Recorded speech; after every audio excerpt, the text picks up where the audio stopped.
जय सनातन धर्म की प्रिय सनातनियों, आप सभी का स्वागत है हमारे इस कार्यक्रम में। सनातनियों, 30 मार्च 2025 को शनि का भी राशि परिवर्तन हो रहा है। शनि मीन राशि में प्रवेश करने वाले हैं और जैसे ही शनि मीन राशि में प्रवेश करेंगे, मेष राशि वालों को शनि की साढ़े सती आरंभ हो जाएगी और मकर राशि वाले जो व्यक्ति हैं उनको शनि की साढ़े सती समाप्त हो जाएगी। यानी कि मकर राशि वाले जितने भी लोग इस धरती पर मौजूद हैं इस समय पर, उन सब के कर्मों की ऑडिट हो चुकी होगी।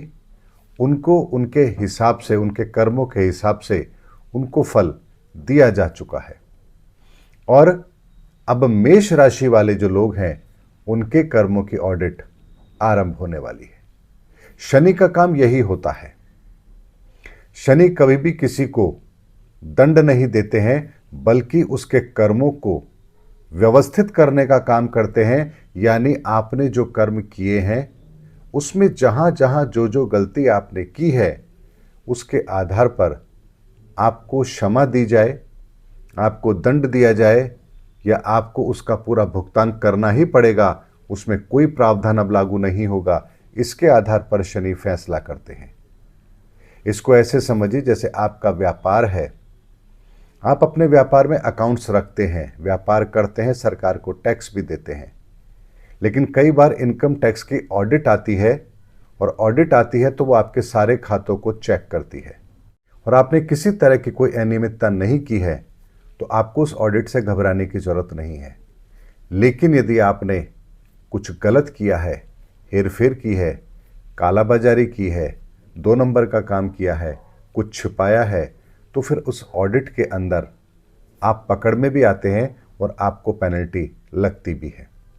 ये ठीक उसी तरह की प्रक्रिया है जो ग्रहों के आधार पर हमारे जीवन में होती है, क्योंकि शनि न्याय का देवता है। न्याय अर्थात प्रॉपर डिस्ट्रीब्यूशन, यानी जिसका जो हक है उसे वो मिलना चाहिए। और किसी ने अगर अनैतिक तौर पर किसी और के हक को अपने पास रखा हुआ है या किसी और के संसाधनों पर खुद कब्जा करके बैठा है तो यहाँ शनि उसको व्यवस्थित जरूर करते हैं। इसी तरह से सनातनी एक बात को समझिए कि जो मेष राशि वाले लोग हैं उनकी कुंडली के अंदर जो अभी शनि की साढ़े सती शुरू हुई है, ये प्रभाव क्या देगी, तो इस बात को समझिए। राशि आपकी बेशक मेष है, लेकिन आपका लग्न तो 12 में से कुछ भी हो सकता है। आप मेष लग्न के व्यक्ति भी हो सकते हैं, आप वृषभ लग्न के भी हो सकते हैं, आप मिथुन के भी हो सकते हैं, आप कर्क के भी हो सकते हैं, आप 12 लग्न में से किसी भी लग्न के व्यक्ति हो सकते हैं, बेशक आपकी राशि मेष ही क्यों ना हो। तो मेष राशि वालों के लिए जो शनि की साढ़े सती शुरू हुई है, ये हर व्यक्ति को अलग अलग प्रभाव देगी, क्योंकि आपका लग्न उस पर निर्भर करेगा कि ये आपके लिए किस तरह का फल लेकर आएगी। अगर मेष लग्न की कुंडली है और मेष ही राशि है तो ये आपका पहला घर है, तो आपके व्यक्तित्व से संबंधित निर्णय यहाँ पर होंगे, उसमें सुधार की प्रक्रिया होगी। अगर वृषभ लग्न है तो आपके लिए शनि की साढ़े सती जो शुरू हो रही है वो 12वां घर है। ऐसे में आपके अनियंत्रित खर्चे, आपके कर्मों का हिसाब किताब, 2 नंबर का काम है तो जेल यात्राएं आपके लिए खुली है, ये इस तरह की व्यवस्था आपके लिए करेगी। अगर आपका मिथुन लग्न है तो ये शनि की साढ़े सती का जो भाव एक्टिव होगा वो 11वां भाव होगा, यानी आपकी इच्छा पूर्ति का। इस तरीके से 12 के 12 लग्न के अंदर शनि अलग अलग जगह आकर के आपकी ऑडिट करेंगे। अब इस बात को समझ लीजिए कि जो होना है वो तो होना है, यानी अगर आपने जो कर्म कर लिए हैं उसकी ऑडिट तो होनी है, आप बैक डेट में जाकर उनको सुधार तो नहीं सकते। ऐसे में आपके कुंडली के अंदर आपका लग्न कौन सा है और ये शनि की साढ़े सती जो शुरू होगी ये किस घर को एक्टिव करेगी, वहाँ से किस तरह के फल मिलेंगे, महादशा आपको क्या चल रही है, इस पर निर्भर करेगा कि शनि के साढ़े सती के प्रभाव आपके जीवन पर कितने गहरे पड़ेंगे। लेकिन शनि की साढ़े सती से प्रभावित हर इंसान होगा और अगर किसी के कर्मों का खाता अच्छा है तो ये शनि की साढ़े सती उसे उत्तम फल देकर के भी जाएगी। इसीलिए शनि की साढ़े सती से सिर्फ उन लोगों को घबराना चाहिए जिन लोगों ने अपने जीवन में गलत कर्म किए हैं। अब ऐसे में आपके कर्मों का हिसाब किताब तो आपकी व्यक्तिगत कुंडली से ही पता लगेगी, लेकिन इनसे बचने का उपाय क्या हो सकता है वो मैं आपको जरूर बता रहा हूं, ताकि शनि की साढ़े सती में आपको कम से कम नकारात्मक परिणाम देखने को मिले। जिनके लिए शुभ होगा उनके लिए भी ये उपाय काम करेगा, और जिनके लिए शनि की साढ़े सती अशुभ है उनके लिए भी उपाय काम करेगा। यहां आपको समाधान दिया जाना ज्यादा आवश्यक है, बनिस्पत इसके कि मैं आपसे ये कहूं कि अब आपका ये लग्न है तो शनि की साढ़े सती आपके जीवन में ये प्रभाव डालेगी। हर व्यक्ति की कुंडली के आधार पर डालेगी, कम या ज्यादा डालेगी। इसके लिए एक सार्वजनिक वीडियो नहीं बन सकता, क्योंकि हर व्यक्ति की कुंडली अलग है। लेकिन राशि के आधार पर और लग्न के आधार पर आपको उससे बचने के लिए क्या समाधान किया जाना चाहिए, उस बात को समझ लीजिए। इसको ऐसे समझिए कि जैसे बुखार होने के तो कई कारण हो सकते हैं, लेकिन बुखार में दवा तो पैरासिटामोल ही काम आएगी। तो मैं अगर आपको यह कहूं कि आपका बुखार इस वजह से हो रहा है, आपका बुखार इस वजह से हो रहा है, उससे क्या आपका बुखार कम हो जाएगा? नहीं होगा। लेकिन आपको किसी भी तरीके से बुखार हो रहा हो, चाहे किसी भी कारण से हो रहा हो, दवा तो पैरासिटामोल ही काम आएगी। इसीलिए शनि की साढ़े सती के अंदर आपको क्या उपाय करना चाहिए जो आपके कष्टों को कम करे, महत्वपूर्ण यह है, और इसीलिए वीडियो आपको दे भी रहा हूं। अगर आपका मेष लग्न है और मेष ही राशि है, राशि तो सबकी मेष होगी तभी शनि की साढ़े सती आरंभ हो रही है। तो अगर मेष लग्न है और राशि आपकी मेष है, यानी कि जितने भी लोग जिनकी मेष राशि है, इस बात को ध्यान रखें। अब उनके लग्न की बात कर रहा हूं, यानी आपका लग्न भी मेष है, तो आपको भगवान शिव की आराधना आरंभ कर देनी चाहिए। रोज भगवान शिव की आराधना कीजिए। शिव आराधना कैसे करनी है मैंने अपने एक वीडियो में बताया, लाइव सेशन के अंदर, संडे का वीडियो है, आप लोग देख लेना। उसका टाइटल है शिव ही सत्य है। उसके आधार पर उसी तरह से भगवान शिव की पूजा करना आरंभ कर दीजिए। आपके कर्मों का हिसाब किताब बहुत अच्छी तरह से व्यवस्थित हो जाएगा। अगर आपका वृषभ लग्न है और मेष राशि है, तो आपको क्या करना है, आप मां दुर्गा की आराधना करना शुरू कर दीजिए, और सोमवार के दिन शिव जी के सामने ओम श्री शुक्र देवाय नमः इस मंत्र का 2 मिनट 5 मिनट ध्यान करके मंत्र जाप जरूर कीजिए। यह आपको केवल सोमवार के दिन करना है शिव जी के सामने, और डेली आपको मां दुर्गा की आराधना करनी है और 2 मिनट ओम श्री शुक्र देवाय नमः इस मंत्र का जाप करना है। आपको शनि की साढ़े सती से राहत जरूर मिलेगी। अगर आपका मिथुन लग्न है तो आपको रोज भगवान गणपति की आराधना भी करनी है और सोमवार को शिव जी की पूजा भी करनी है। ध्यान रखिए, शिव जी की पूजा अनिवार्य है सोमवार के दिन, और मिथुन लग्न वालों के लिए भगवान गणपति जी की पूजा रोज अनिवार्य है। यदि आप ये करेंगे तो आपको राहत जरूर मिलेगी। भगवान गणपति जी की पूजा कैसे करनी है वो भी समझ लीजिए। एक हरे रंग के गणपति लेकर आइए, एक चौकी पर हरे रंग का कपड़ा बिछाकर उस पर गणपति को विराजमान करवाइए। बुधवार के दिन उनको केवड़ा जल से स्नान कराइए, एक जनेऊ पहनाइए, एक घी का दीपक जलाइए और नारियल पानी का भोग लगाइए। थोड़ी सी ध्रुवा उनके सामने रखें और हाथ जोड़ करके भगवान गणपति से प्रार्थना करें। इस तरह से आप भगवान गणपति की पूजा रोज करेंगे और सोमवार के दिन शिव जी की पूजा करेंगे। उसके अलावा अगर कर्क लग्न है आपका, तो आप रोज हनुमान चालीसा का पाठ भी करेंगे और रोज भगवान शिव की पूजा भी जरूर करेंगे। शिव की पूजा कैसे करनी है मैं ऑलरेडी बता चुका हूं, काले रंग के शिवलिंग ला करके किस तरह से करनी है।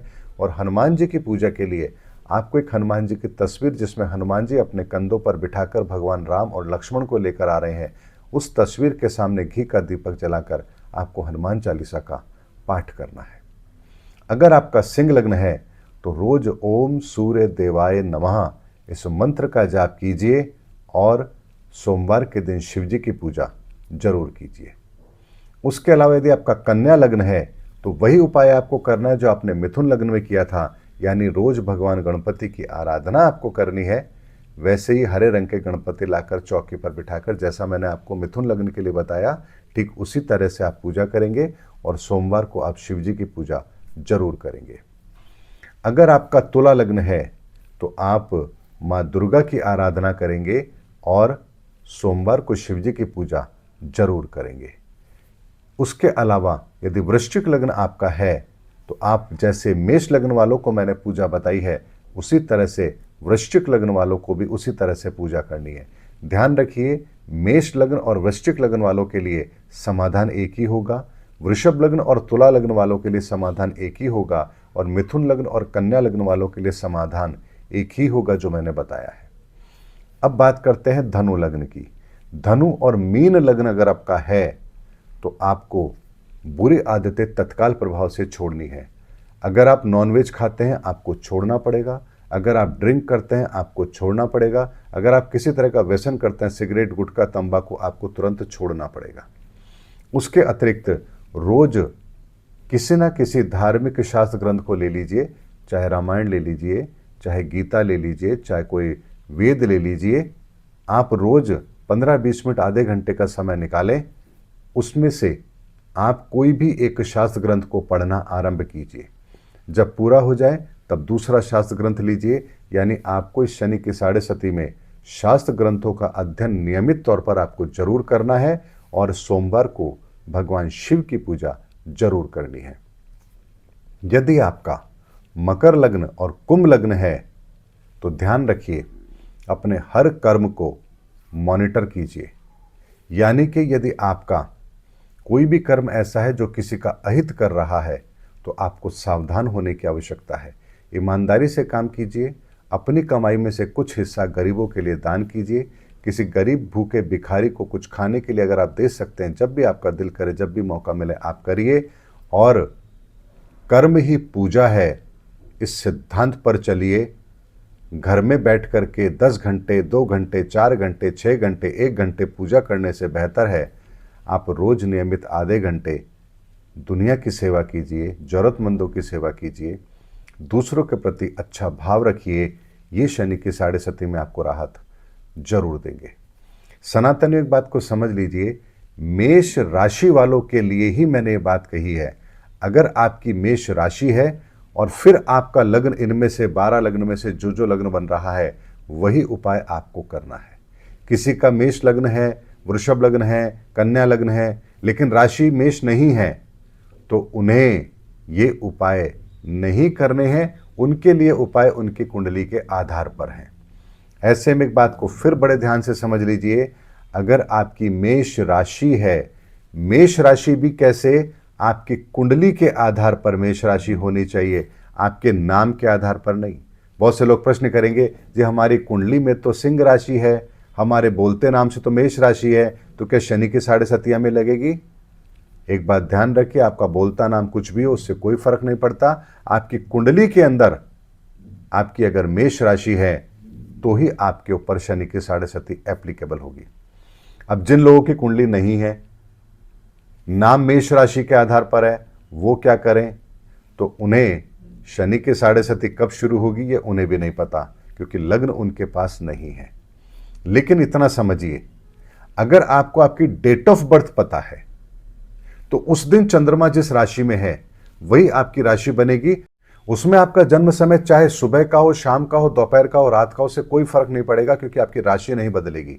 तो जिन लोगों को अपनी डेट ऑफ बर्थ पता है, उस दिन चंद्रमा जिस राशि में था वही आपकी राशि है। बेशक आपको चाहे फिर समय ना पता हो कि आपका जन्म समय सुबह का है, दोपहर का है या रात का है, क्योंकि तीनों समय के अंदर सुबह, दोपहर, शाम में भी आपके चंद्रमा की राशि बदलने वाली नहीं है। सनातनियों, बेहतर तरीके से मैंने आपको शनि के 7.5 के प्रभाव से अपनी कैसे सुरक्षा करें, इसका एक मैंने बहुत अच्छे से आपको पूरा आकलन दिया है। इसको फॉलो कीजिए और अपने आप को शनि की 7.5 से प्रोटेक्ट कीजिए। और अगर अच्छे कर्म करते आ रहे हैं तो फिर आनंद मनाइए। ये शनि की 7.5 आपको कुछ बड़ी जिम्मेदारी भी जरूर देगी। मिलेंगे अगले वीडियो के अंदर, तब तक के लिए जय हिंद, जय भारत, जय सनातन धर्म की।